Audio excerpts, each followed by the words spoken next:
what happened. That my interest will just wane. It's not. Yeah, I felt like because that was the thing. I think it had to come at a regular, like at least a year or something. But anyway, um, I also I have caught up with X-Men, so I watched everyone, and yeah, they've been good. They've been good. Like and also seeing other characters like this latest one had Colossus up there. Oh, Um, cool. and it kind of focused more on Colossus, Nightcrawler, and stuff. And like it was good.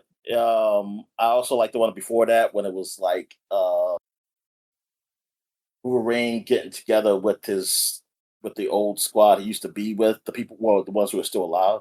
Anyway, and like Sabretooth was there. He was with also damn, what's her name? With the long nails. Oh, Psych Lady Deathstrike. That's Strike, yeah. Yeah. Yeah, Morph was with them. He was originally with them. But he was only like outsider guy. And these other two guys who I don't remember the names of. That was good. It yeah, man. These they've been it's been yeah. This the writing's been great. Like it's keeping my interest and it's cool and the tone is still just like it was in the last season. Yeah, like how it's a little more like grown up. You know, it's not mean. It's not total. Yeah, it's like the in between of like Invincible and the original X Men. You know, like it's like yeah, it's not something that would have been on Saturday morning cartoons, but it's not particularly super violent either. Mhm. But it's good and like it's it's been done well. Like even though it's like a new new guys behind it because of the stuff that happened with the last what was it director or writer the guy who worked on it Yeah. but they it's been still pretty good episodes and definitely this what the left off with this cliffhanger. I definitely want to see what happens. I don't even know what days it comes on, honestly. You know, I know my friend Foot told me, but I just forgot. What else have I watched? I watched this movie called it came out in 2011. Like I just ran across it because I was looking for something new to watch and darn, I had it up here and now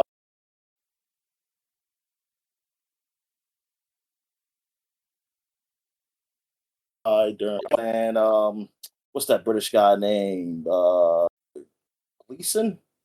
Brendan Gleason. Okay. It's a comedy about Don Cheadle. It works for the FBI, but they like but the drugs like some kind of drug cartel, whatever.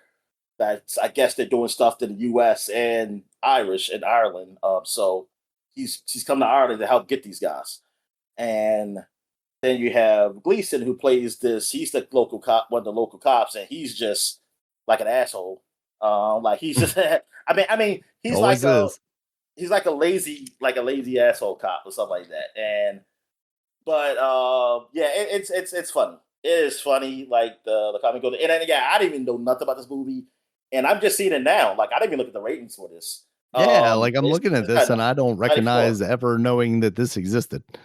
Yeah, and that's why I thought it was like maybe a new movie, like newer, and that's why Mm. because now movies come out now I don't hear about. Like I just don't hear Nah, about not at them. all. Yeah, so that's what I was thinking. I was like, oh, this must have came out like a couple years They're ago, making a and that Thomas Crown Affair remake with what's his face, Michael Dominic. B. Jordan, Michael B. Jordan. Yeah. Yeah, I'm yeah, I like, know. because I didn't know what trailers I was gonna see in front of Spider-Man. I'm like, what in the world? That's the closest you're going to get to a black James Bond. But the but yeah, the the guard. It came out 2011. It got 94% on Rotten Tomatoes, and I was like, That's good God, crazy. man. Like, how come I never heard of this? Like, I never Right. heard of the guard. And but yeah, it this was really funny movie. Yeah, I mean, yeah, it got Mark Strong, another foreign guy, and I mean, yeah, most of the people are foreign except for Don Cheadle. And I think Yeah. Don Cheadle's like the only one, is it? But yeah, it's good, man. Like it's a it's a funny movie. What else have I seen? King of the Hill, yeah, and then you saw some too. I mean, Yeah. all the shows are out. I just watched up to 5, like the first 5 episodes, How and many do you know how many total it is? no, I think I want to say it's the same amount as last season. So Okay. remember, if I just don't remember what it was. Yeah, like 8 or 5 or 9 or 6, something maybe. forget. Yeah. Because how many? Hold up. What are you up to? How many have you seen? You seen 4 of them, right? Correct. Yeah. 4. Yeah, yeah. Okay, then I'm up to 5. I'm like, just one. But yeah, it's still funny, man. Like that, like so far, each one, and I mean, like yeah, I haven't disappointed. I haven't watched the episode. Like yeah, I was disappointed. Nope. Man, It's been they great. they have done a good job of like having the character, like just seeing here with today's like technology and lingo and everything is just so funny. Like it's crazy. And even though it's a little spoilery for you, but not much. It was just something what Bobby was doing. He was doing like these he was doing impressions like he did as a kid, Mhm. which as a kid when he was as a kid it made sense. But as an adult, and I think the person even said it, it was like, "Oh, I thought somebody said like you're only 21." I said, I thought you were like 40." He said, "Why would you think that? Because you were doing impressions of like old things like Urkel and some other stuff, which at his real age at the time, that's what was he's seen those shows.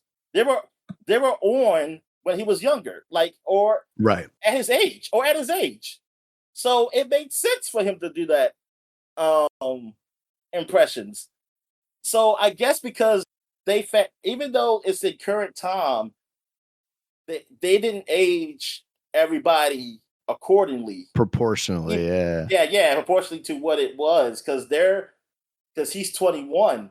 Bobby should Yeah, be so he should actually be older. our age, he shouldn't be, yeah. Yeah, because he was what? He was like 11. He was like 12. Because I remember the 13th episode. He was 13 at one point. Mhm. I think he started out 11 though, actually. But because they actually had them grow a little bit. They weren't going like real life grow, but they had them get older. Like Bobby got older because Joseph went through puberty. He got real tall. Yeah. And voice And change. yeah, when he was 13. So yeah, when Bobby was turned 13, I think I was probably 14 or 15. Yeah, Bobby, yeah, darn, yeah. Now I'm thinking about that. Bobby is our age. Yeah, Bobby like Yeah. was literally our age.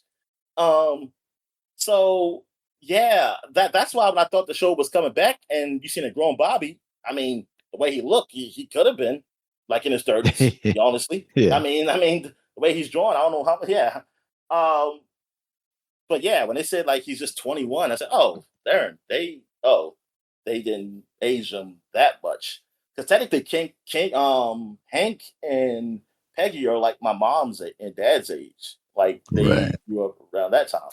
Well, technically, I think like that's the same as Homer. Homer and Marge were my mom's age, and yeah, I Yeah. was probably closer to I don't wanna Maggie's talk about The age. Simpsons. Ugh. Yeah. We're now older than Homer. We're oh yeah, I know, man. Darn. At least we're not ordering than Hank Hill yet, though. Dang. At least the Hank Hill is in this show. Thank God this show started. Thank God this show started, Yep. Dang, because we'll be older. Um. So Be anyway, older than Mr. Burns soon. all right. So yeah, man, King of the Hill, good job, man. Great writing. Like I'm That's glad that's incredible. something that has been gone for so long because it's rare. You might get something that be okay that has come back. Say, okay, it's okay, but it's not as good as it was when it was out. And people used to blame that, say, well, that's because you're just nostalgic. Because you always go like the older stuff better. Well, I can tell you this. This proves my point then. It can be done. it can be done. It is not because just of me, like, oh, I'm just nostalgic for the old days. No, it's still there is a difference. Like when shows have been gone for so long, then you want to bring them back, and yeah, it's not the same because I mean, yes, time, but also there it can be done though. That it can be good writing and stuff like that. And King of the Hill did it. They done it. They proved that it can be done. So Yep. whatever. Like or at least be good. I mean, that's the thing. A lot of times it's bad. These shows come back, they're worse. Yeah. It's not that they mean worse and like a lot worse. Not just like, oh lad, it's still a good show, but it's not as good. No, sometimes they come out it's not good at all. And I'm like, nah, man, it's not good. I don't Futurama. want you to come back. Yeah. Granted, I didn't yeah. necessarily give Futurama that much of a chance, but like that first Yeah. episode was such a turn off that I'm just like, why are we doing it? It was the first episode was a turn off. Well, now it all depends which comeback you're talking about because there's a comeback on Comedy Central.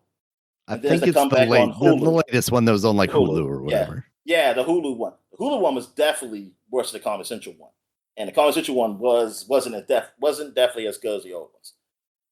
But they had some good ones in the Comedy Central one.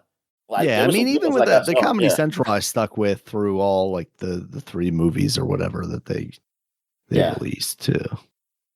Yeah, that Hulu one was that I saw that one too, and that was pretty bad. All right, so I guess we get to video games finally. So what you been playing, man? Nothing really this week. It's outside of the fact that I clearly watched a lot of things this week. I didn't have much time otherwise to play any video games this week. Oh yeah, so I forgot to mention about the game. What's the game you bought on Switch with the mouse? Made by with the mouse. Hollow Knight, yeah. not Hollow Knight, not Hollow. Mina the Hollower. Mina the Hollower. Yes, they do have like accessibility stuff, just like yes, they do. Yeah. I'm about to say Shovel Knight. Shovel Knight. I said Shadow Knight. Yeah, they do have stuff like that. So if you having a hard time with that. Yeah, but anyway, and I did turn some of that stuff on and went back into the game and still was having a little bit more trouble than I wanted to. So I just need to pump all that stuff all the way up, I guess, and just breeze through it. Like you're having trouble. Not that I'm not. Just that you usually are better with those type of games.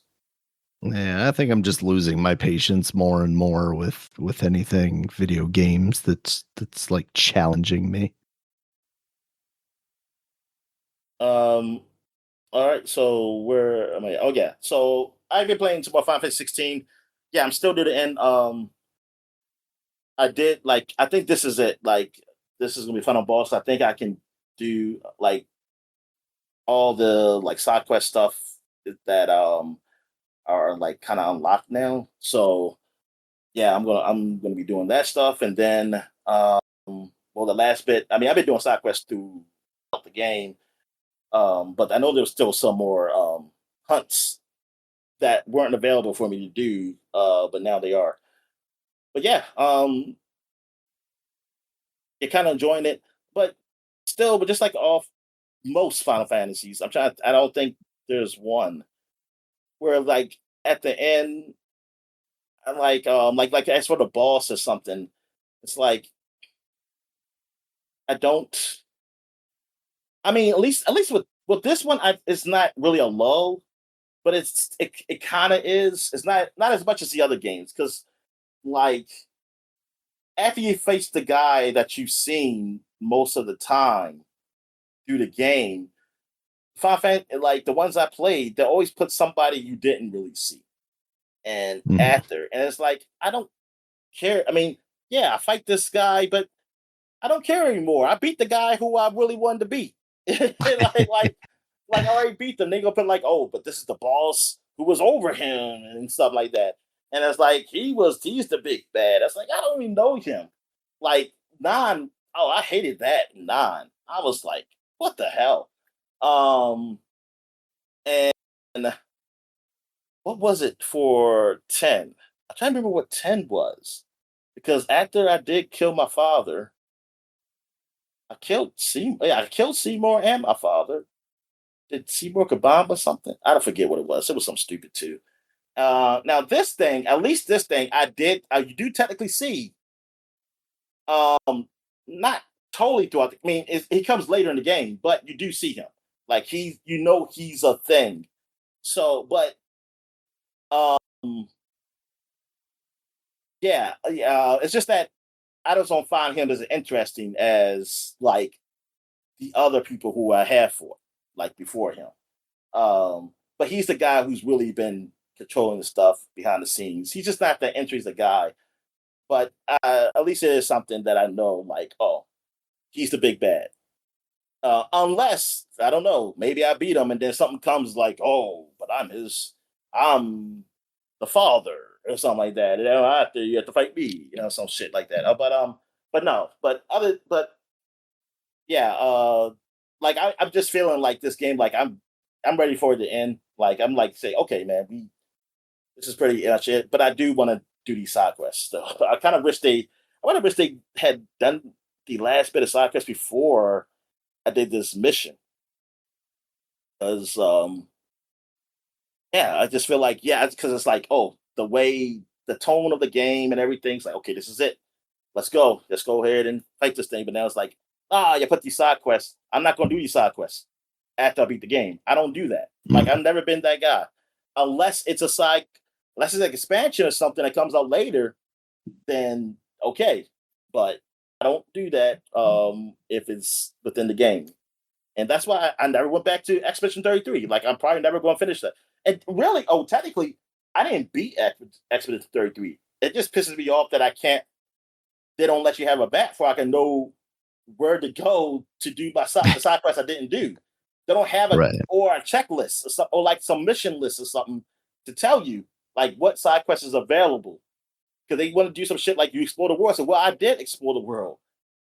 But now you're telling me to go back to places I've been to find out what to do. That's not fair. To find things that I don't know exist. Yeah.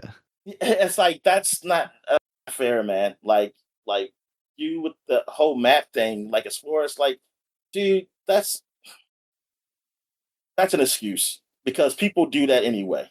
That's the thing. People, map or no, people do explore, man. Yeah. Like you can't force people to be like this. Yes, there's a certain less. If you set a gameplay mechanic in a way that people have to play, that's different. But this, you can't force me to be like in a way of like, oh, we want you to go to every nook. No. Look, there are people who's going to do that anyway. Like I'm going to explore anyway, but I also want to know where the hell shit is. Like when I go, but whatever. Anyway, yeah, 5v16 almost done. Hopefully, I'll be done with that this week. And also I've been playing Halo. Technically, I beat the original campaign. I played through that all the way through. And I collected all the terminals and skulls that were there to do on that one, but there's still some more I had to collect from the new missions they have. So after playing through this, I see changes. Like they changed the library, I guess to be a little more. I guess it's a little. It is definitely different, and it's better because the library was always just like you go into the same corridor and then you go up an elevator, and this at least is like they're not the same. Like it's kind of. I mean, yes, in structures and buildings, some things rooms look the same. That makes sense. But this is done in a way it makes sense that it's not boring looking. That it's not like the look of the area is not boring or anything because you're always shooting a goddamn flood. But and they also with the whole seeing the flood thing, they made that a little scarier, a bit scarier than what it was, atmospheric. I'm trying to think of some other like something new. I know in this game, yes, you can run. Oh yeah, you can run. Like you only have one speed, and the original Halo. Right. Okay. This one you actually run, but you can't run and slide. Like your games. So, and like I said, you can't grab the layer. I'm like, you might as well just put that in the game. Shit, you might as well put the slide in the game too, because it seems like some people just. I mean, I haven't looked at what everybody specifically think on the game yet because I wanted to play through it Yeah. myself. I know that there's been mixed feelings, like as far as I see articles saying like, "Hey, people have been mixed on it." Like, but when I see reviews, I see eights and stuff. So I'm like, okay, yeah, it's fine. That's what I thought. And I mean, I already said my case that I think it should not have been made anyway because you already done a freaking remake and you just need to make a new game. Right. Like maybe you should have did like those missions, like just the whole thing. Like, hey, this is what happened before Halo Zero or something like that. But yeah, so overall, I mean, I enjoyed it. I mean, it feels like Halo, the shooting and everything like that. Feels like Halo. Oh yeah, the last mission, going through, like trying to beat the time to get to the ship. It that I mean, I died a few times because I was playing on legendary, and I think the time is shorter Mhm. there because I was like, Mm. I was like, I don't remember being this hard, and oh yeah, I was using cheats by the way. So yeah, whatever. Like because I was like, hey, but There you yeah, go. but the timing, it was just like I always cut it close, and I finally got it on my third try. Because well, first of all, I think it'll be easier because I don't go straight through because I was trying to collect the skull. So I always go over, get the skull, and then I come back. Um, so that was really crunch the time. Like I think I would have plenty of time to get there. Like and I barely got there. When I got my third time, I barely made it, and I missed the cutscene because I was pressing button to like jump to get there, and I must have accidentally hit skip cuts the cutscene, which I can just see anyway. Um, Mm. so, but yeah, whatever. But yeah, overall, it's a fine game. But what's the price of it? Is it $50? 49.99. Yeah, I think so. Uh, $50. I mean, but technically, it is a game from the ground up. This isn't like a reskin game like what Yeah, the because it's first running on was. Unreal now, right? Yeah. I mean, it's fine. I don't know why they don't let you change the filter on the uh I don't know, either film grain or some other thing. Because it has that grain stuff, but I can't find it. And then I saw somewhere that you can't do it. And somebody said you gotta and for PC you gotta go to the NE. And I was like, I ain't going to that shit. Not now. Like I'm already Yeah. like whatever. It's not that this game ain't that good, like for me to even care that much. But it does kind of suck that you can't change that out. And especially suck for the people on the PlayStation, or Xbox, PlayStation, and PlayStation Pro, because they're not gonna unless they put that option in there, patch it in. Like there's no way to change that.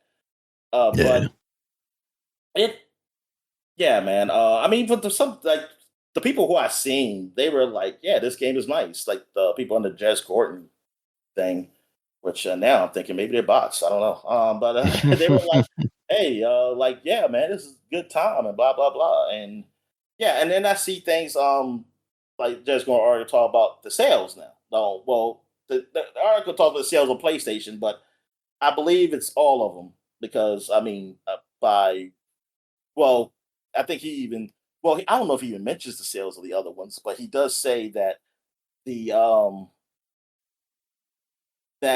there's been mixed critically on it. But I'm gonna think the sales aren't that great right now for all of them because I mean some people in the comments said that too because some people said like why are you just saying PlayStation? Why the sales aren't good for all of them? And he was just saying things like, "Is it worth it to bring it on PlayStation?" Well, put it like this: well, it will be less sales. I mean, just because the sales suck, it'll just suck more. like I don't know what this is. Like there's some people, I think they believe that because like he said something about like with the Xbox fans goodwill and stuff, and like with them playing these games on PlayStation, almost like so you think people actually are just not buying the games or supporting them because of them putting it on PlayStation?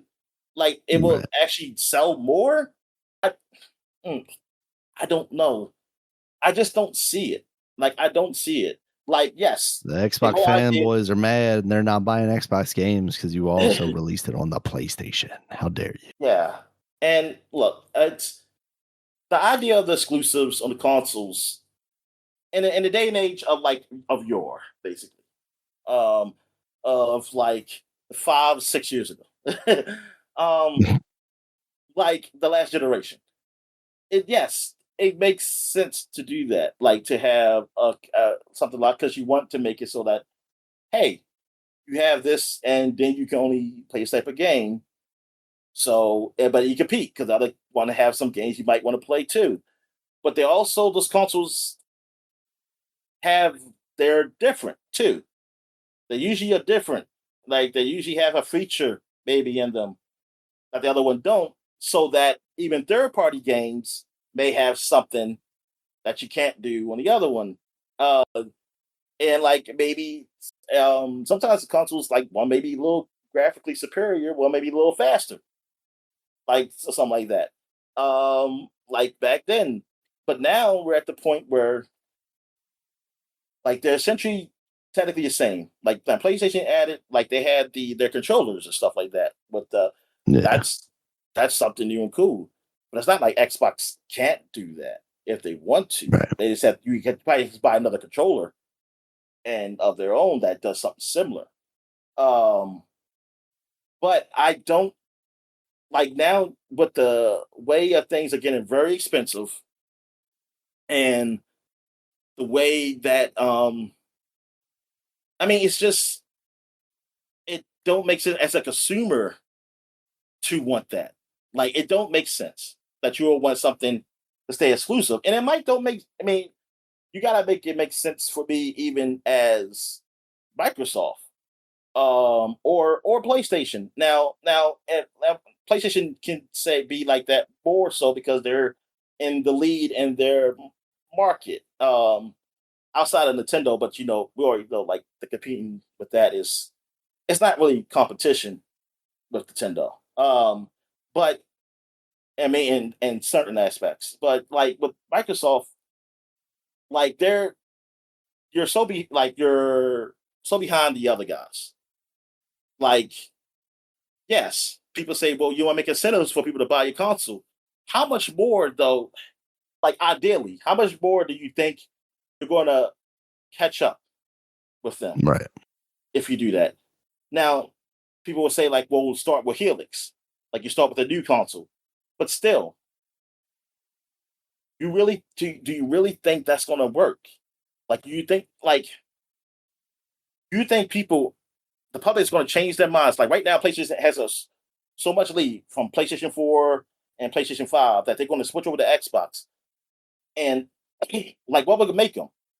Like, some people are saying, like, if you say like Elder Scrolls is exclusive, that would make them go over. Some people believe that. I don't know. I don't know if that's enough. I Maybe think it would help, now, but I don't think it's enough. It's like we've talked about in like the to past. You have to have yeah, games that are coupled with powerful hardware that's at a reasonable price. and that's the thing. Like, and then these consoles, all they backwards. They're going to be. We know Xbox definitely is going to be backwards compatible, so you can still play your games up there. Yeah. PlayStation, I'm going to say they are. You're going to be able to play the games now. Now for the disc owners, I guess they can be pissed. And then, I mean, unless PlayStation makes something, some people are believing that maybe that one might have a disc drive just to play PS5 games. And Mm. that's all it's going to be for your old PS5 games to be played up there. I don't know, but if they don't, then I can see maybe them changing their minds and being really pissed and saying like, "No, I want to go to Xbox now because I'm pissed." Do but then how much percentage of that though is that? Because even still, if you're a guy who's going to a new console, PlayStation might still have the games you still want. Like you still probably just go to them anyway because it's like, hey, Yeah. the newer games I want, they're still on PlayStation. Like the Xbox branded games, I don't know. Like maybe I don't care about Elder Scroll, but I do like the JRPGs and stuff like that. And even though a lot of them coming to Xbox now, will are they still going to be that way for it? I don't know. Like it's a lot of yeah. Like I just don't know. I just don't see that we can just be. It can be what it is. Like I don't see how Microsoft can get back to get either to lead or close. Right. Like it has to be PlayStation doing something really, really like bad.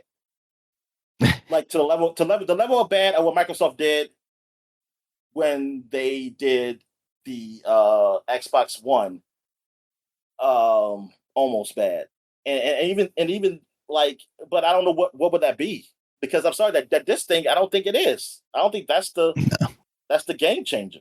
I don't think that's the game changer to make it like, oh yeah, people going all this move. No, that's Yeah, no, there's a very large vocal minority, but at the end of the day, they're a minority on the internet. I don't think, even yeah, if like, especially because the news now is kind of like, Sony has talked to retail partners about this stuff, and they'll probably carry like boxed, codes or something like that. Like at the end of the day, if the grandma that's going in for a birthday present can still get you a box, even if it doesn't really have anything in it to wrap up and give to you, then I don't think that really changes much for anybody. yeah. I just want to know what game is going to look like in a few years. Like period. It's going to be you and me playing games that are 40 years old, Dominic, and being content with that. Yeah, yeah. I mean, in way that we talking and stuff, it seems like we'll be perfectly okay. Yeah. Got a Yeah, very like long backlog, Dominic. yeah, because it's nothing. I mean, yes, it's probably maybe it's an unknown game in the future. Where I'm like, damn, I really wish I can get that.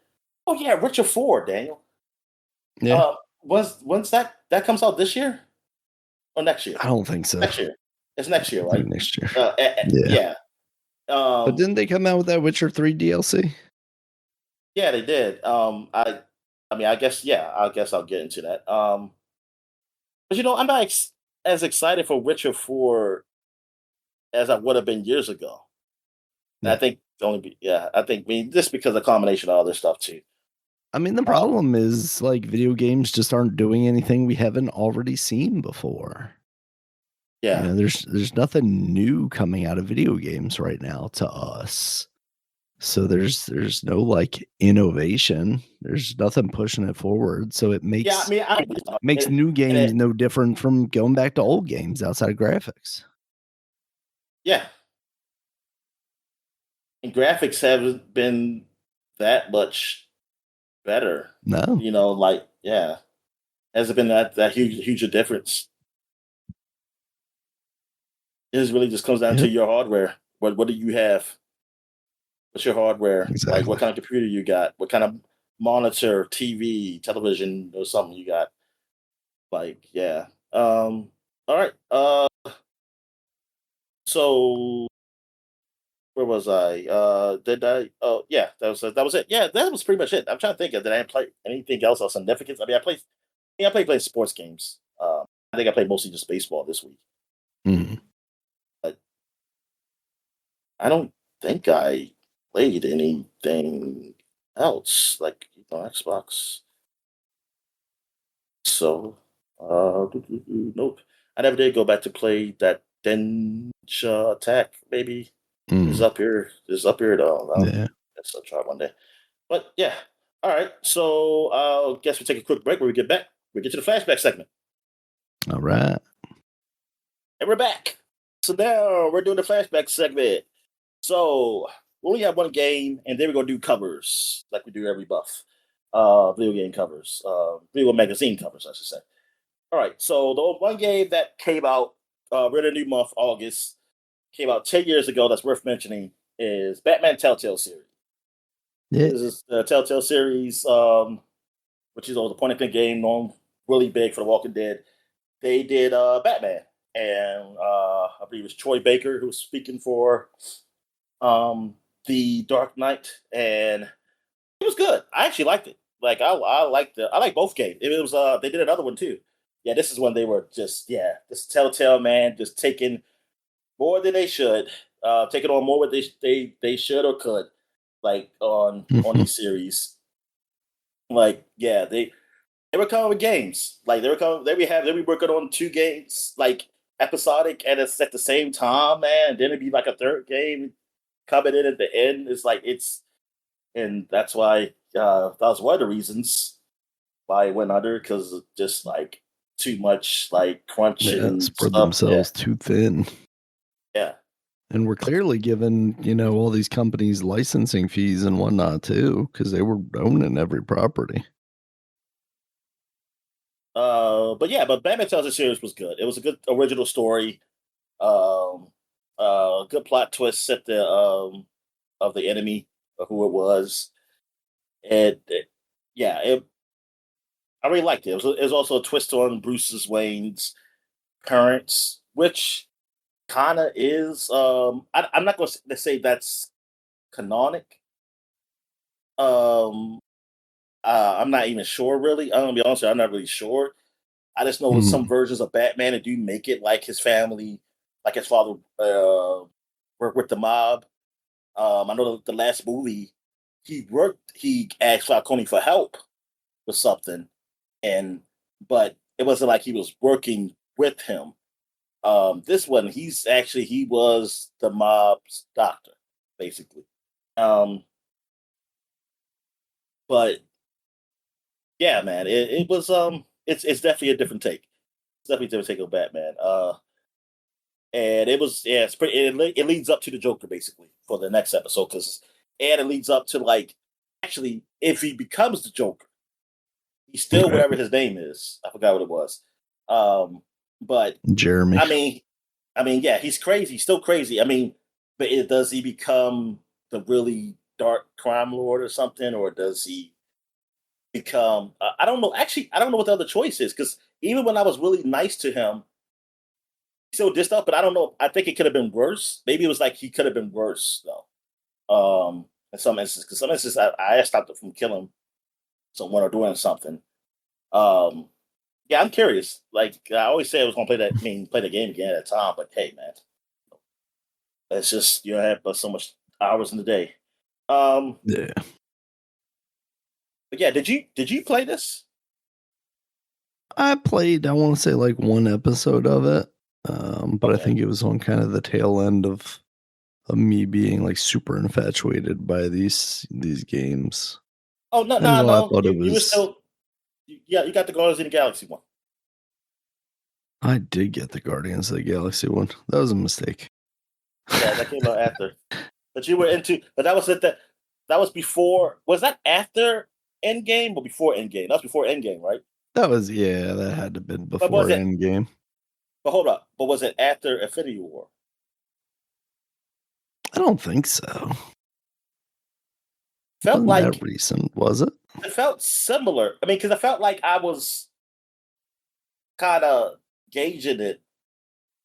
Infinity War, unless Infinity War was about to come out, and I was just thinking about that because I played it like 2 episodes of The that game. game came out in 2017. And Infinity War came out when? 2018. 2018. Okay, yeah. So So it yeah. was a little So I bit guess before. it was like a lead up. Yeah, because it was like almost like, oh yeah, man, we about to Infinity War, and then he did have the Infinity Stones or something like that. They just beat Yeah. Thanos. They spoiled the movie Part for us. of yeah, exactly. Man, why was that game so bad? I don't even remember what I hated about it. Was it? Oh yeah, I you mean, get to tell me it because I didn't never look finished it. great, but maybe the story just wasn't doing it for me.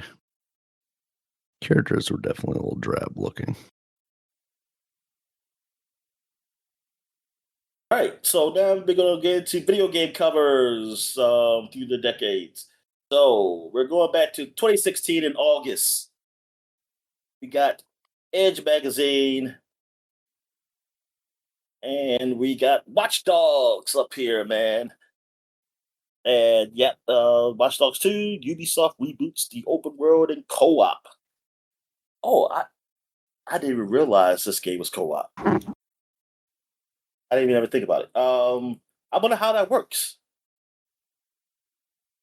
Yeah, I forgot that they had that involved. The story is it just shows one guy.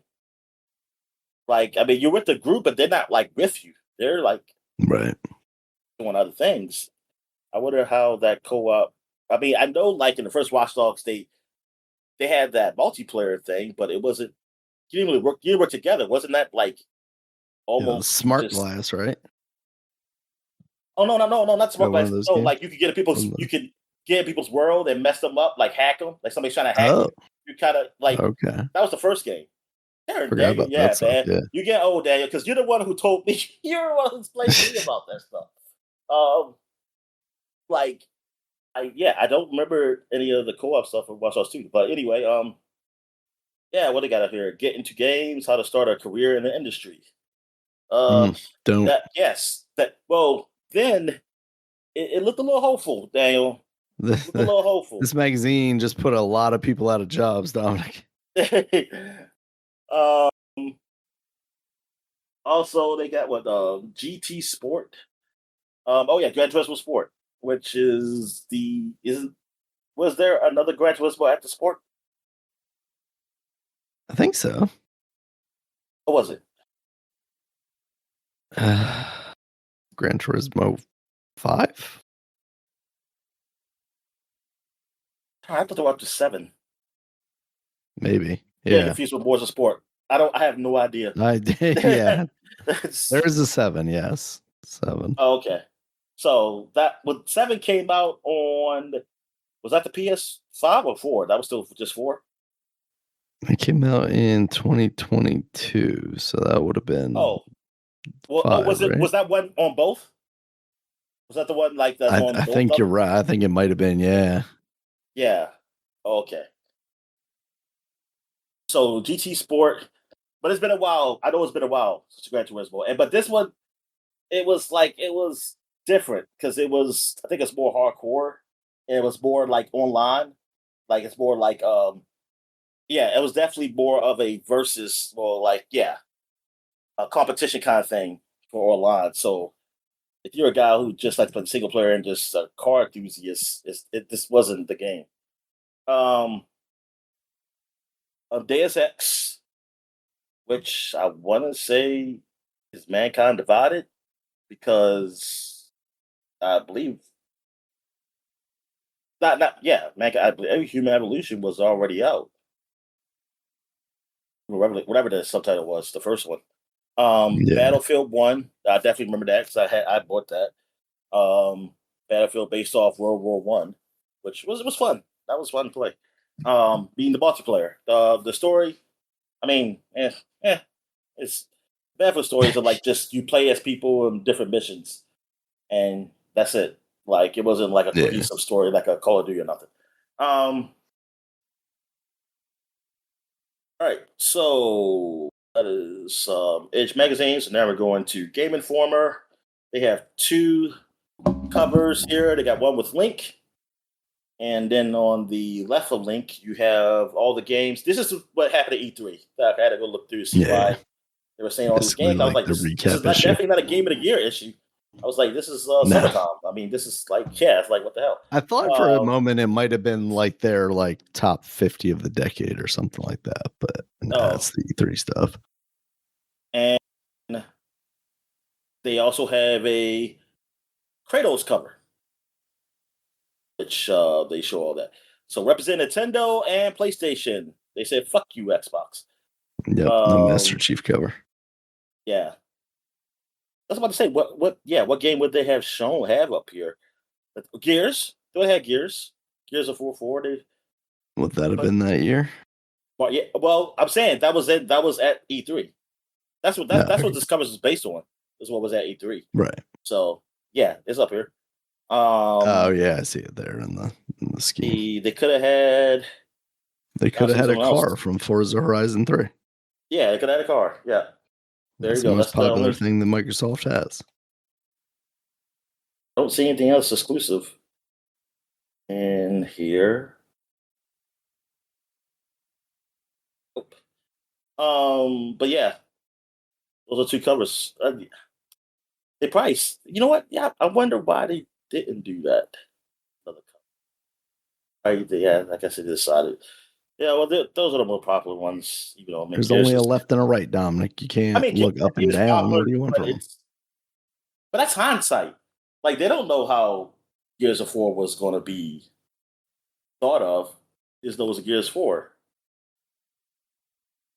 But anyway, we're going back 20 years to 2006, and we got Nintendo Power, and here we are. We came, we conquered. That's clever, Daniel. But the Wii. It is very clever, actually. Yeah. Yes. 25 games that rocked E3. Also, Most of those DS, games must have never came out, Dominic, because I can't think of 25 games that rocked me on the Wii. DS Mega Issue, 30 plus games covered. And look, Metroid 3 exclusive interview and screens. And then up here they got Zelda, Twilight Princess update. Swing your sword, and now I regret it. I should have got the GameCube version. But I wanted to take advantage of the Wii, which I regret that because like the Wii Sports was enough. That was enough. All right. We got here. We got Game Informer for 20 years ago. Kane and Lynch, world exclusive. Yeah. The first one. A mercenary, a psychopath, and a bundle of cash. What could go wrong?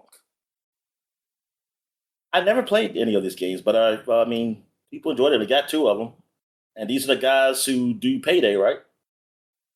Yeah, I believe they are. Yeah. But yeah, Kane and Lynch. Yeah, I mean, it was interesting seeing this. Like when I saw the game, so oh yeah, I'm interested in something like this. Just never ended up playing it. Turok, the Dinosaur Hunter returns. I was excited for this, and then it turned out to suck. Yeah, This is inside the ESRB rating game. Is the system working? ESRB President Patricia Vance answers to critics, Congress, and game developers. The hell if I know. She came out and said, no, it's not. We're going to Electronic Gaming Monthly, and we got another duo up here. Army of Two, EA's badass version of Next Gen Warfare. Now, this game I did, I'm getting a lot later. My friend got it for cheap from Game Informer and played it. Still before, I don't know if Army of Two was out when we got it. Maybe it was. Maybe it was. We just got. I'm not even sure. But anyway, yeah, and because we wanted another co-op game besides Gears to play, and this was all right. Not as good as Gears, of course, but it was good. I mean, darn man, I forget it was EA. EA did this game. Yep, it's back when EA was releasing video games. Yeah, yeah. Well, at least video games besides sports. EA sports games. Damn, I'm trying to think, Daniel. What else? Well, they released Battlefield, but who the hell knows now? Because then they like laid off people. I mean, in this calendar year so far, Dominic, EA has released the UFC game and the NCAA game. That's it. 2 games. And they're going to release Madden. They're going to release NHL. And whatever FIFA usually comes out. Non-FIFA. Oh, yeah, that's right. Not FIFA. Football Club. FC. Yeah, FC Football Club. All right, so you got Army 2 EA's badass vision of next gen warfare. So yeah, them and Kane and Lynch. Yeah, this is pretty funny. Previewed Lego Star Wars 2, Final Fantasy 3. Okay, don't forget all sequels. And whatever that means. Okay, I don't get that. Get all sequels. Okay. Yeah. All sequels of what? Final Fantasy. Are they making a joke that it's because those two are sequels? So there are other sequels they also have previewed. Yes. Okay. Kid developer. How 10-year-old made and sold his own video game. I wonder what that was. The It's top probably 50. trash, Dominic. We don't talk about it because it was bad. The top 50 coolest new games. That was Palmer Lucky, Daniel. So that was Palmer Lucky. Ugh. The top 50 coolest new games. Forget the sequels and license crap. We count down the best original games coming your way. Special preview issues. Special preview. Oh, that's all it says. Okay. All right. So what else we got here? That's it for 2006. So now we're going to 1996. We got one magazine, well, two magazines. I mentioned Game Informer,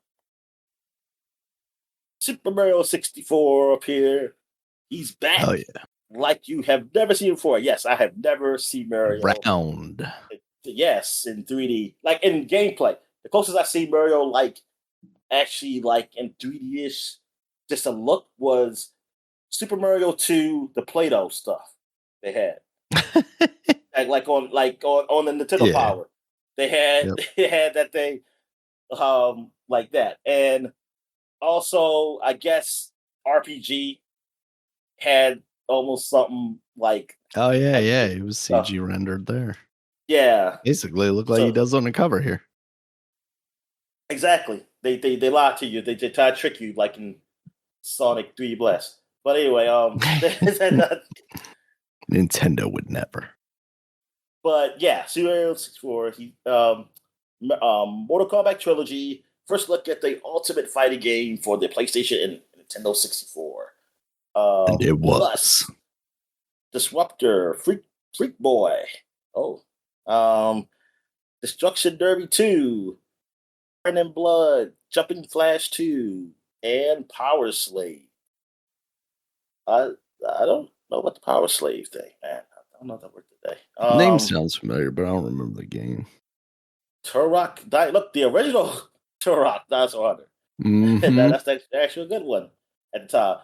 That needs to be remade or at least fix the controls so I can control it like a normal game, like a controller for the Nintendo like classic stuff. Also in the corner here, you see Crash peeking through. He's like, I'm coming. He say, hello, I'm new here. Crash. This is Crash Bandicoot. Like, yep, this is his first game about to come out for PlayStation. I think I don't know when Crash came out because I didn't have a PlayStation when it first. He was already out by the time I got it. I think I got a PlayStation. Crash 2 was coming out. Did it come out the same year as Mario 64? Or did it come out the next following year? I would think it had to be the following. Yeah, so that's pretty much it. I mean, up here they got other shit. Doesn't matter. 3DO, I don't. Was that still relevant? I mean, I guess it was still maybe technically on shelves. The PC arcades, codes, strategies. All right. So. Oh no, it came out this year, September 9th, 1996. Oh shit! So yes, it was right competing around the time that Mario came out. Yeah. Darn.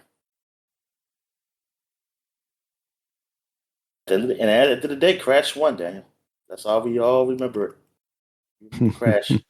Crash, no. I mean, hey, Crash was good for the people. I mean, we had the PlayStations, which I ended up getting. I mean, eventually, because of Final Fantasy. Yeah. It was good for the people that couldn't play Mario 64, the best game of all time up to that point. And see, like my friend, he didn't want the 64. Like he didn't care about where because he's always just like cartridges. He said cartridges are done. I'm not paying that, and I'm paying like a exorbitant amount of money because he was at the age basically he had a job because I think he was about to graduate. I think he wasn't in college yet.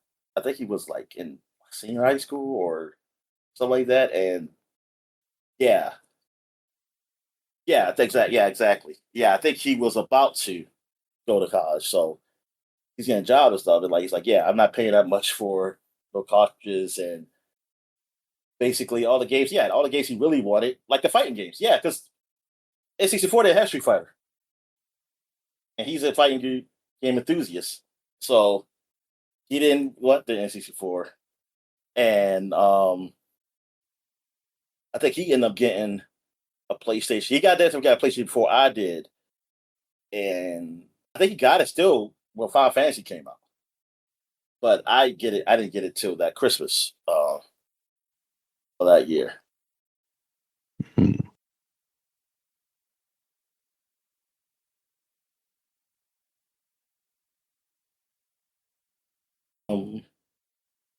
What else? Oh yes, this Electronic Gaming Monthly. And the only reason I got this up here, come on, man, get bigger. Electronic Gaming Monthly. The only reason I got this magazine up here is because I had a hard time finding it, and I didn't care if it was going to be a horrible cover. I was like, I'm just going to talk about it. But that's which is it's not a bad cover. Street Fighter Alpha 2. Up Yeah, I here. like Hey, that one. speaking of my friend, I mean, he was a big Street Fighter fan. That's how I got to do the Alpha series. Let's do him. Like he had it all. I think but he had like I just remember him playing three a whole lot because by the time he got a PlayStation, I think three was out, or three was coming out, or whatever.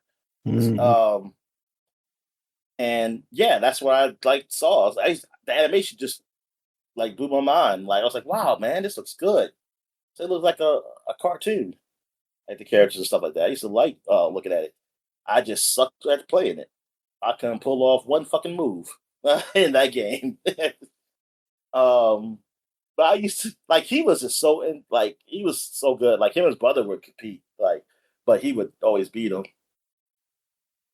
But thing is, uh, like he would play on the hardest difficulty and stuff, like in the single player. And um, I remember he would play with Dan, like the weakest one, like and just do it and just be going through that game. I was like, damn, man. I said, I wish a hard. And see, this is when arcades they were they were dying out. Like they were basically or dead maybe. I don't know. This was like the 90s, like 97, 98. Like the arcades that were close to us were gone. Like there used to be an arcade in Westview. You know, Westview Mall had an arcade and Security Mall had an arcade.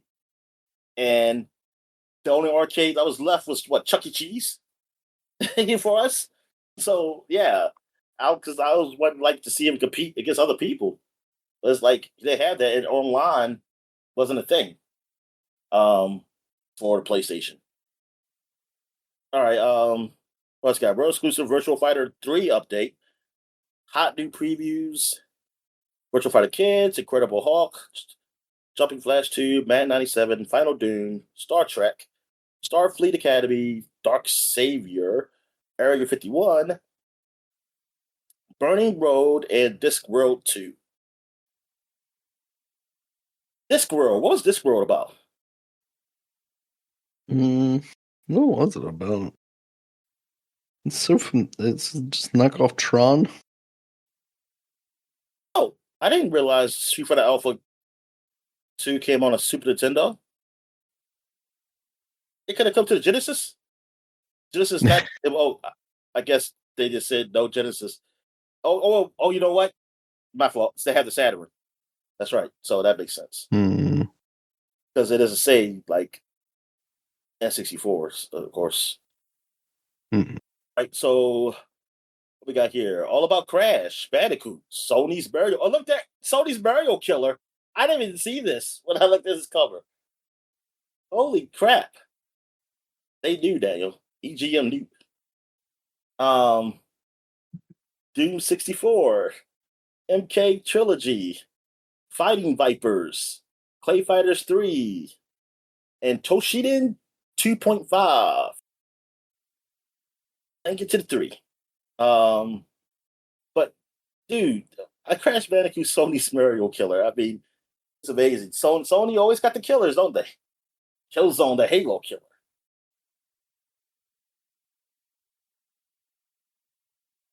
All right, so that is it for the flashback segment. So we're going to take a quick break. We get to the gaming news. Let's get to the gaming news, Dan.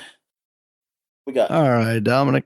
First up, EA has announced that they've got all the approvals they need, so they're going to be closing this deal with the Saudi government to buy them out. So, man, this wasn't challenged in any way like the Microsoft one was. I mean, obviously, it's not quite on that level, but didn't feel like there was any pushback whatsoever from any governmental bodies that I'm aware of. The Saudis, they just got their hands, so they got the money. They got maybe they paid. They got their money in other people's hands, is what they got. Exactly. Nothing's really for about this. Yeah, I know this. I know this ain't video games, but I am glad that the Paramount thing's on pause. I hope it somehow just doesn't go through at all. It would be nice. Yeah, I mean, I forgot what it was. It was a company that was going to merge years ago. I don't know, it was a phone company or what, but yeah, they end up being on pause, and then they end up just not doing it. Yeah, I just hope that happens. With this, I'm sorry, with that, because I just don't. There's too many merging. I don't need less. Yeah, it's too big. It's too big and too small. There are too few companies that have way too much.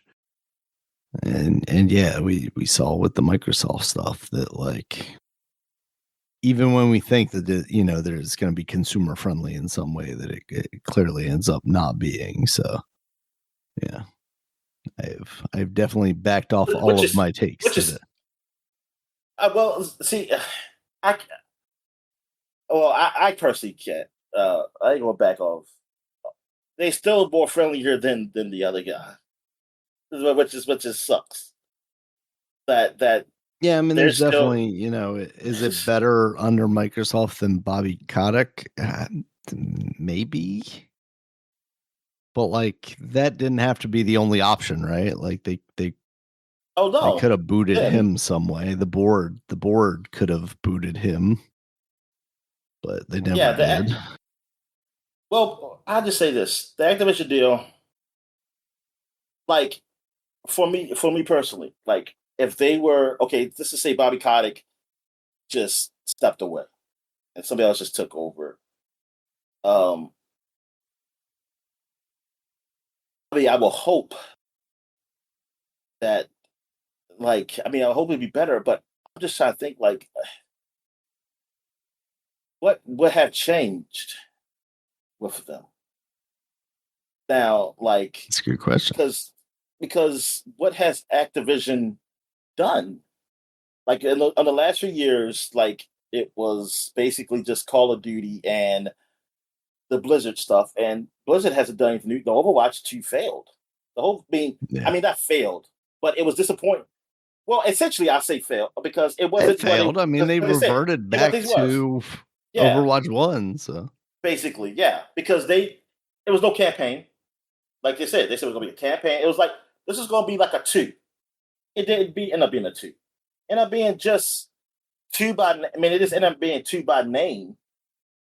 But essentially, like you said, it's Overwatch 1 with just what it's been doing. Update. That's all they've been doing. That's all it is. Because Overwatch 1 is technically gone. It's. But anyway, I just want to know. Thing is what sucks is that there's been no game. Going with Microsoft, you're expected a game. Now I will say this: you game some Activision games, they come to Game Pass if you got Game Pass. So that's essentially what it is. That's it, really, right? Yeah. I'm just I can play. Yeah, I can play Diablo 4 without buying it for full price, and I can play the Tony Hawk games. I can play the Crash Bandicoot. I can play some games for not without buying it, on the Game Pass. That's essentially what happened, and that's it. thing is, I expected more. I want the whole by now. I expected basically almost everything that a whole lot more games. Put it like that. Probably not everything, but a whole lot more. Yeah. Like I expected it to be what they did, what Bethesda did. Like, almost like yeah. I was like, I don't even know when they did it. Like it just showed up. I look up there. It's like, oh shit, they got all these Bethesda games I can play now, even the very old Fallout. Yeah. I was hoping that would happen with Activision. I see some games, man. I said, oh my god. I said, what the hell? How did I get Deadpool back up here? Or something like that. Or I want to say Deadpool did it. Or Spider-Man. Or like the old Spider-Man or something like that. Like something like that. It like just shows up. Hey Dominic, give me one second. Yeah, with Activision, like the Blizzard thing is that yeah, I don't know what they would be doing. Because they seem like they'll just Diablo 4 still came out. I mean, it was coming out regardless. Yeah. But there's nothing positive that really came out of it for being Microsoft. I just don't know what they'll be doing if they were separate. But yeah, what also, negatives could have been happening regardless. Yeah, but let's just let's just say that hypothetically, like, yeah, Microsoft bottom is somewhat a positive. I mean, I don't know how negative. Like, was Activision really going to shut down? I don't think they were going to shut down Blizzard. Nah. No. So it's really that. Well, I say that, but at the same time, I do wonder, like, if they would have, like, maybe basically strip mined their company and you know, just sell it off, like leaned it down to we make Call of Duty.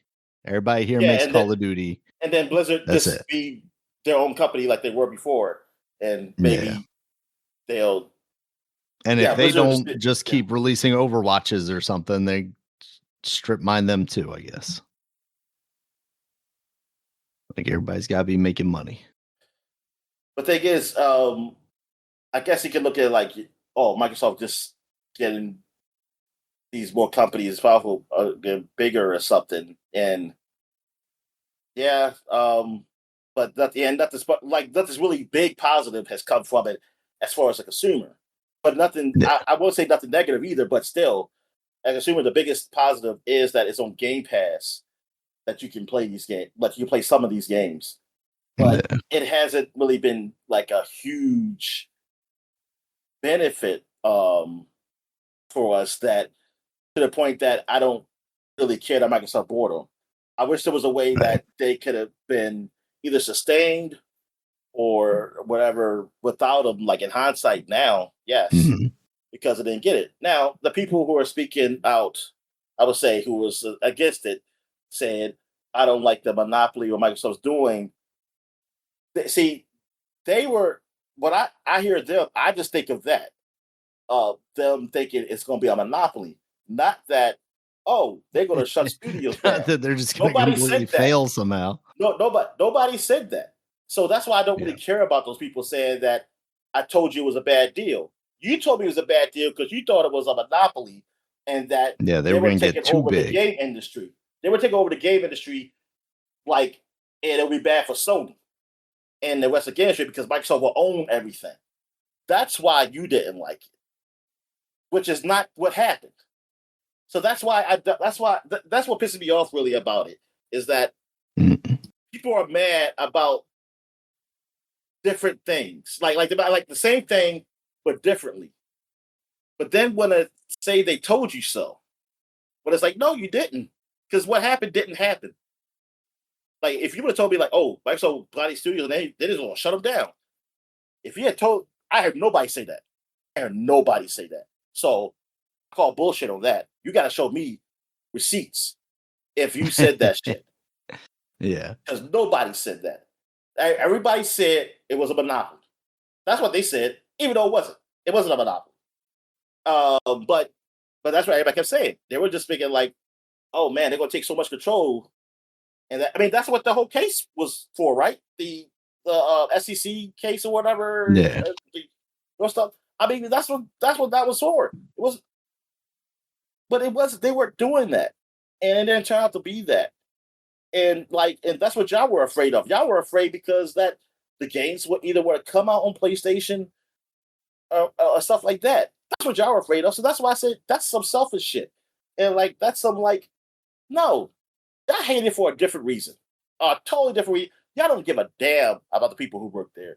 You just want it to be that the system you got, they get to still come to you. Because you sure didn't give a damn when Square Enix was doing that shit. You didn't like we talked about this before, but I just hate that now people are equating them saying how it was a bad deal. Like that's what I hear. Everybody said, I told you it was a bad deal. Right. But that's and not the reason why. But not the You don't reasons, know. yeah. Yeah, that's the reason why. Because you for one, none of y'all know how to run a business or how business work. I have learned that that's what I have learned. I have learned on Twitter that nobody on Twitter knows how the economy works. like for normal people. And y'all have the balls to say shit. That's the thing. Like, I'm scared of saying simple stuff on Twitter because I might be wrong.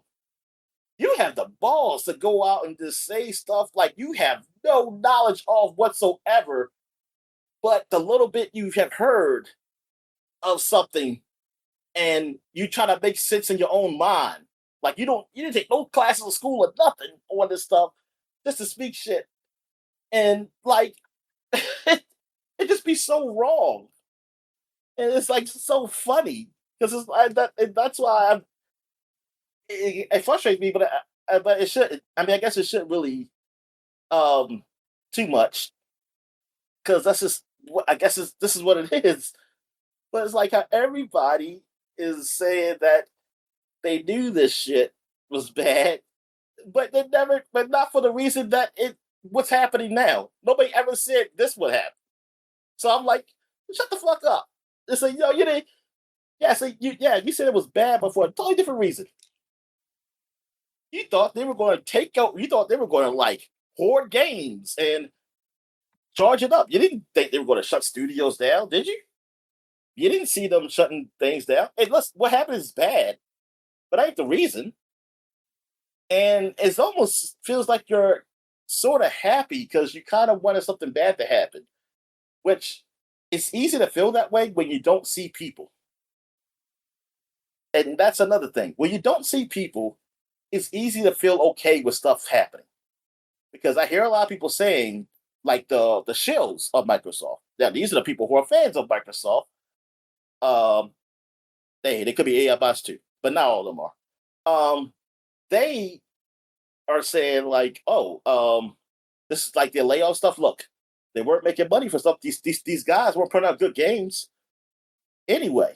These guys they weren't putting out things that really helped build the brand. So look, they gotta claw off some stuff because Phil messed everything up. Phil and Sandra Bond, whatever her name. Sarah Bond. Yeah. Sarah Bond. They messed everything up. That's what they say. They say like Phil done messed everything up. Sasha got to come in here and clean it up, and she got to get through this, and then it's gonna get back on board. Like that's essentially what they believe. Like is that, and that's it. Like it's okay to like get rid of these studios because they weren't doing enough, and he shouldn't have brought them all up anyway. So yeah, this is good, and it's like, dude, well, first of all, I mean, he helped stop studio, but people had to agree to that. You don't just take one person. Like everybody looks at this and agrees to it. But second, it's like, dude, like, no, this is not good. Like, this isn't good at all. Like, there's a lot of people losing jobs over this stuff that it shouldn't be right now, or at least not in the way it's happening now. Like, they should have like these layoffs, like at the least. Like, I gonna say, look, man, the company and stuff saying making money and stuff like that. Yeah, you have layoffs, but there should be a process that's much better than how it's done now, because it's your own fault. Like it's really Microsoft's fault in most of it. Like it is. It is like they're at fault of why it came to this. So they should take, yeah, they can take a loss. I mean, they're taking a loss anyway. They can take a loss and then like either like try to find something, figure out something better, or give it time. I mean, give them time. Like say, look, within this time, we're going to shut down. But you will give them enough time to get out because you fucked them over. You fucked them over. You have fucked them over mostly.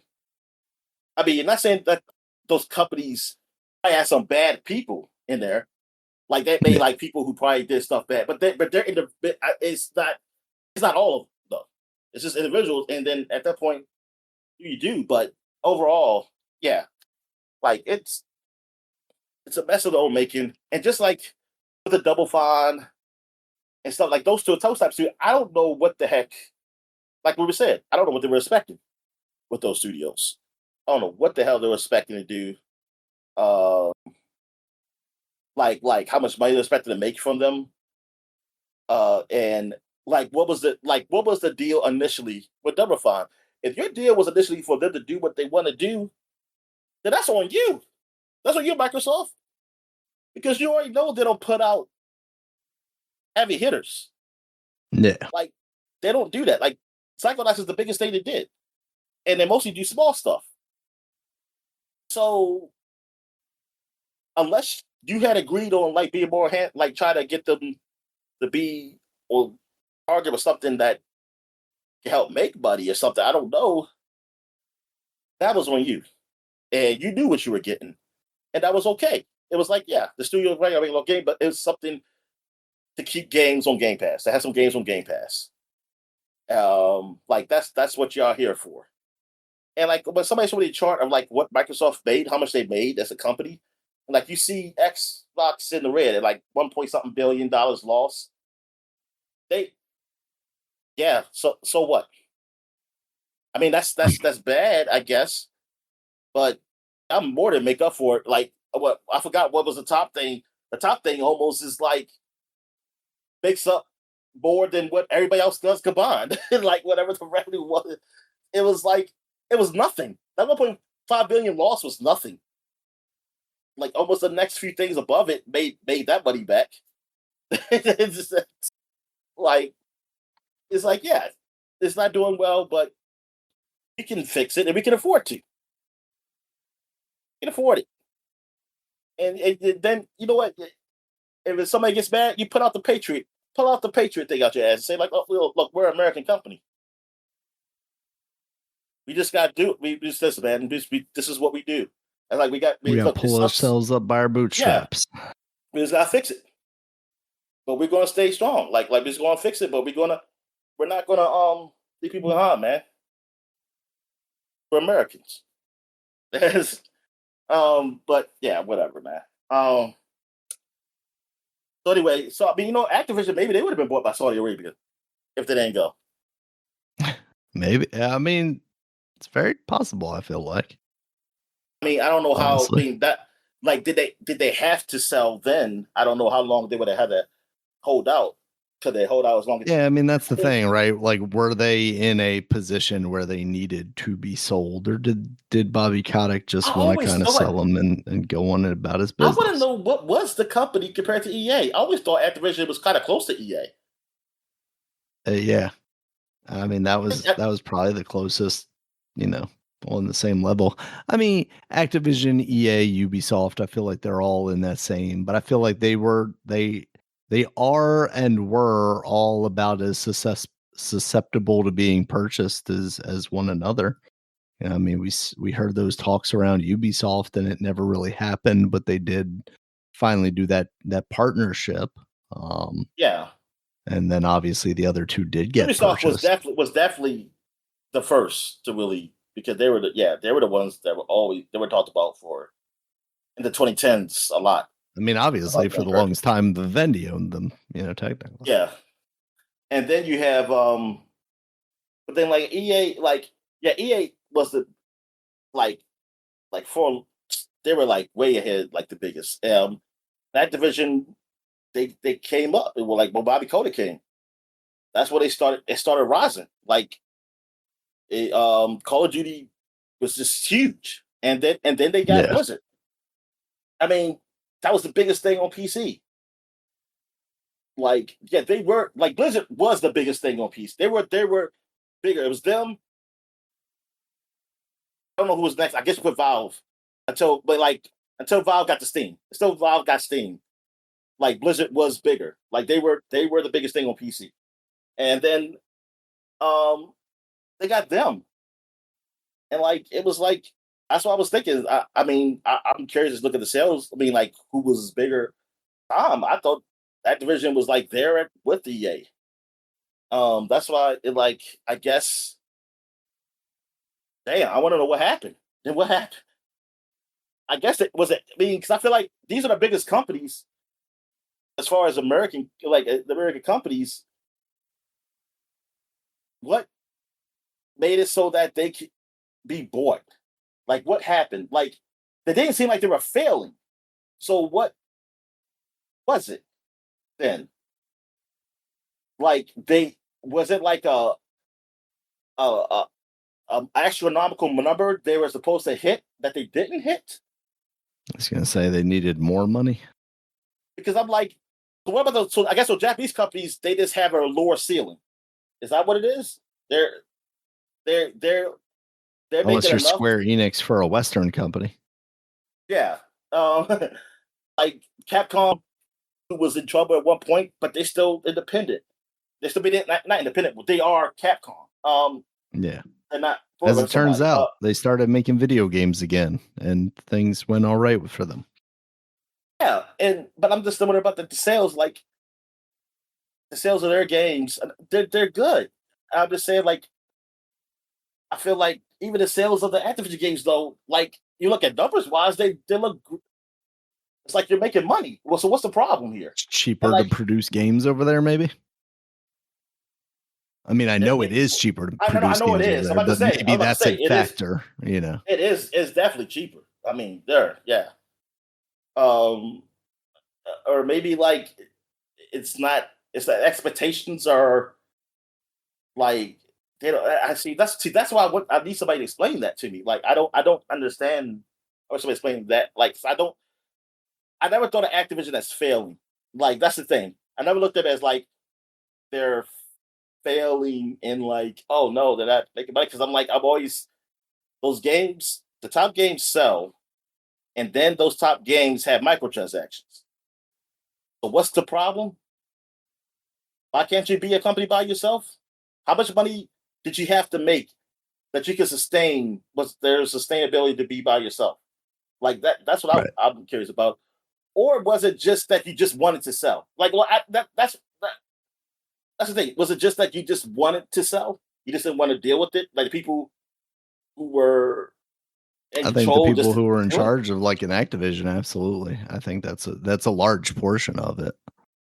Okay, so then there was so much sense. Wrapped around Bobby Kotick at that point. You know, there was so much, you know, that and the Blizzard stuff, you know, years before with all their leadership, you know, turnover there. I think there's definitely, you know, a reason why they went first, right? Well, I say first, but you know, why they went the way the they legality did. stuff. Like, I get that too. That could happen, but it's just that like the company itself is just they're not being like it was funny. It's like, darn man, I wish it was like something where it's like, hey, go keep it together before we get somebody to take over. But you don't have to sell. You don't have to sell to Microsoft or like sell to a company. You can still be. I guess somebody would have to come in and do that. And I'm just surprised you can't find anybody though. That's the thing. Yeah. Why can't you just find somebody? Why? But see, that's the thing. I guess that's also you want to get the biggest payout to get out, and I guess that's what it is. And like, even though this company can sustain itself, you don't want to do it. So you want, and nobody, I guess, under you wants to take your place. Like you don't want to just be like, well, I'll step down and you come up. I guess everybody just wanted to go, and so you had to sell because there's nobody, and because there says no regular person can afford to pay, like not regular person, but like some even a CEO type of person can afford to pay that as much as that to get that company to even pull, Right. even they to pull together like with other lawyers or Yeah, banks. private equity Yeah, situation. yeah, they couldn't get like together like how people buy like football teams and stuff. Microsoft was like, yeah, this is like Microsoft right there, bam. We can just pay you like this, like whatever billions of dollars right here. Yeah. And yeah, I guess I mean, and I'm still talking about my ex. I have no idea, but I just assume that because Yeah. because I just don't know how like the company does. It seems like it's a company that can sustain itself, but I guess that's what it came down to. And I guess with EA, I don't know with EA. Like I don't know why they wanted to sell either. Is it like a situation where the guys up top just don't want to deal with it anymore too? Because like I don't know why you can't be your own company. Why you Right. couldn't just still be just Electronic Arts? I mean, I think that's there's a mentality nowadays, where as an entrepreneur, you start a company with the intention of eventually selling it and cashing out, right? And I think that's kind of the I overall just don't know if it'd be a little mentality that harder we to have. do. I mean, it probably is harder to do when it's public.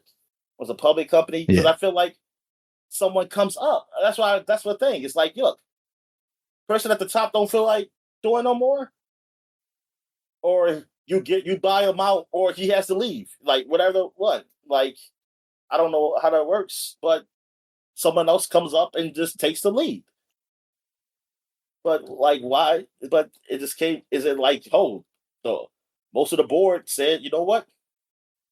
Yeah, let's get. I guess they all get cash. I guess they all getting paid. So they said, like, to make a deal. Say, yeah, let's get a deal. Let's get some big fat money. And let's go buy our own Epstein Islands. Let's buy the Epstein Island. How's nobody bought that yet? Is that like evidence still? Is that under government, That might be. ownership? Is Trump going to retire there? This He is can't go back to Mar-a-Lago of the Mar-a-Lago. sea. He just wants another I Mar-a-Lago. know his daughter just. I was looking at Daily Show. Yeah, they Um, bought a island or Island something. with bonds that's up there because it was like an Yeah, old yeah, like war. Was it World War II or whatever? Like I don't know, like something. Yeah, there was some bad like war stuff there, and like yeah, like okay. yeah.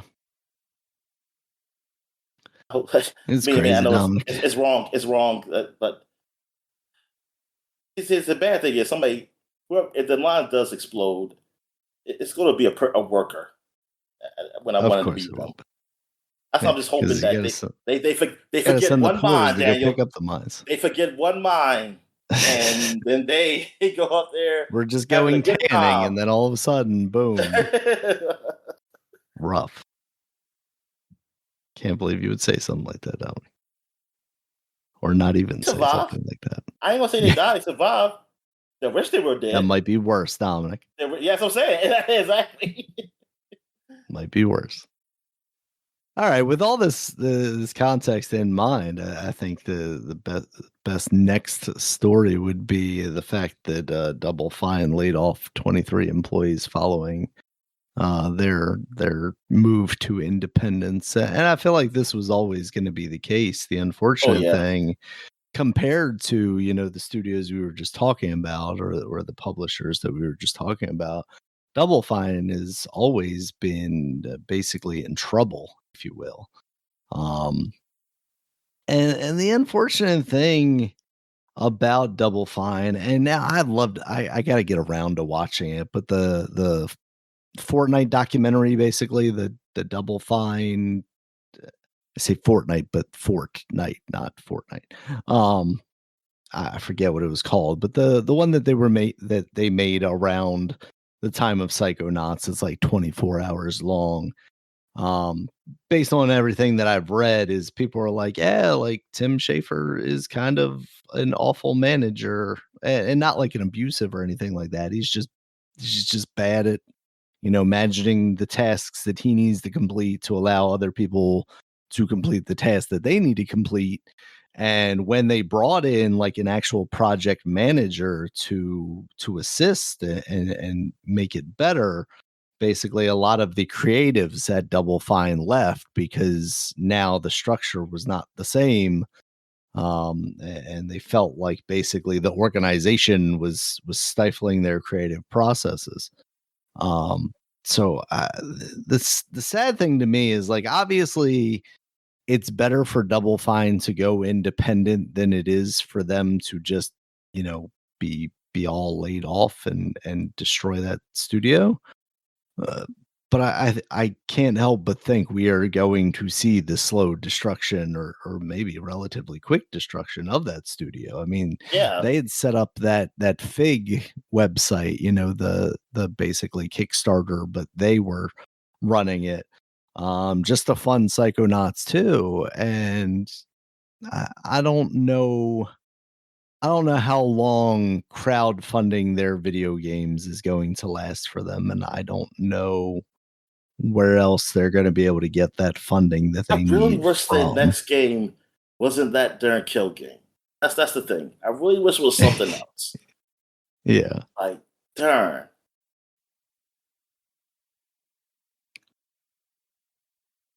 I mean, maybe those guys were excited to do that, but I feel like that's a game. I was like, man, that game has to come out next to something really good. And unfortunately, I did two Yeah. small games, which were the other one you didn't really like as much, and No, people it found was it. okay and it had Yeah, that's very saying they nice found it moments, okay. but at the end of the Yeah, day, yeah, it wasn't mind blowing.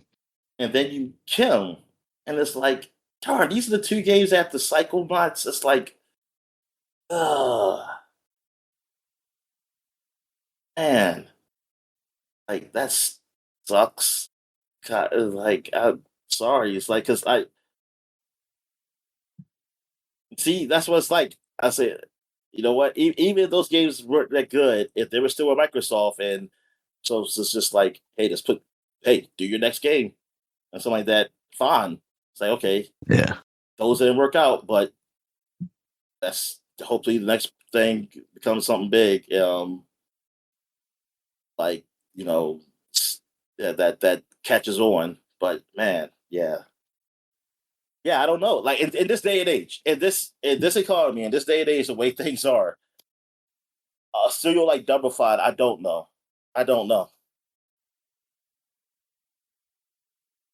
Because I don't know how big a studio that is now, Um, losing 23 people, I'm sure their places reporting how big they are, but it feels like they can only exist as basically a small indie, Yeah, with the way they run things. And the sad thing is, like, it is kind of of their own making.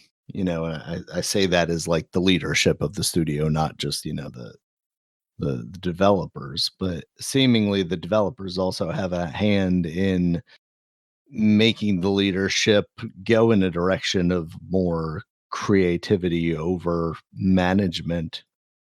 Um, yeah, because, like, you look at something like The Keeper and you look at Kiln, and those are both perfectly fine filler games for a Game Pass platform, a thriving Game Pass platform where those aren't the only titles. There are, a healthy amount of first party titles coming out. And then you get these bonus kind of smaller games.